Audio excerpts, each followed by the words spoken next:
in the drawing act of producing the studies gives me an opportunity to build, construct, separate, eradicate, erase, eliminate, reconstruct, and put things together in such a way that a lot of the process of the thinking, the act itself, is evident in the drawing, because I don't try to eliminate a lot of that. If I try to measure something or have some approximation of size or scale, and I find that that scale is not appropriate to that final image that I have in my head, then I don't bother erasing that line. I just simply draw another line, because that earlier line gave an indication of that process, that thinking.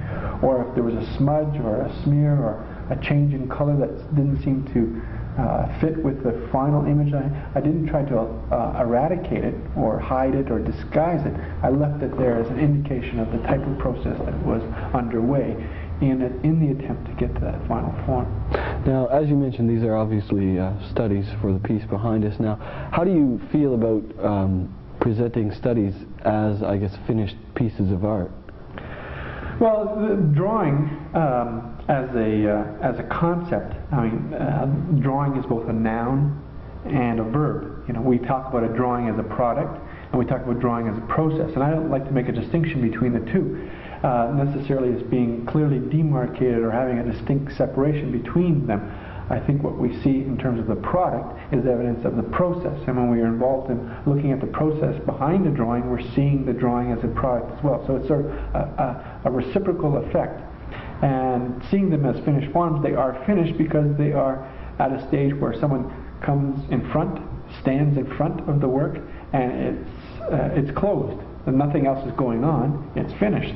If people see them as somewhat haphazard or messy, as they might say, or they see indications that it is not as polished or slick as some other interpretation of a drawing they might have seen, then that's fine. But for my money, the evidence that you see, the physical pigment, the physical media on the surface of this piece of paper or whatever, a board, canvas, and it's not doing anything, it's come to its end, then it's finished. Okay. Now, maybe if you could describe how you move from the actual drawings to create the grand scheme piece behind us and the process. The process was selecting from those images that I had generated in the studies or the preparatory sketches, and finding those architectural forms that I found most fascinating and most interesting, not only in terms of their formal quality, in terms of the elements or principles of design that were incorporated into them as structures, but also in terms of their architectural history, the type of visual statement or message or historical significance they might hold in the history of architecture, and meshing them together to create a larger story of the small little vignettes, borrowing from each one, and so in the selection process coming to a conclusion that these forms in a formal sense, design sense, would best integrate with one another, eliminating some because I thought they were too complicated visually, and that they might detract from their arrangement or their composition with other forms. So in the process, it was making decisions as a result of that foreknowledge, that anticipation of what I had in my mind as a finished product, taking those forms, and then working with them almost like they were pieces of a jigsaw puzzle, arranging them not in any predetermined way, but in the way that might best fit them given the moment in time and the physical space that I found myself in fact, here in the gallery. So these became pieces that were manipulable. I could manage them in any way I liked, but there was probably a best way, and it was a question of trying to find that. So in that search for finding that best way that corresponded with my mental image was arranging them on the floor, changing this, moving one here, spreading it further apart, putting two pieces closer together, changing the color, what was ever necessary to come closer to that final form that I had in my mind. And with respect to the drawing, or the underlying sketches that also integrate with the wall piece, so that the three-dimensional forms have some relationship to the flat surface of the wall, and the type of sketch mark making, drawn images that are correspondent in the studies, was also a question of adding and subtracting, putting more here, less there, alternating spaces in such a way that I could deal with a heavier concentration of line in one area, removing some from another, and always conscious of the process.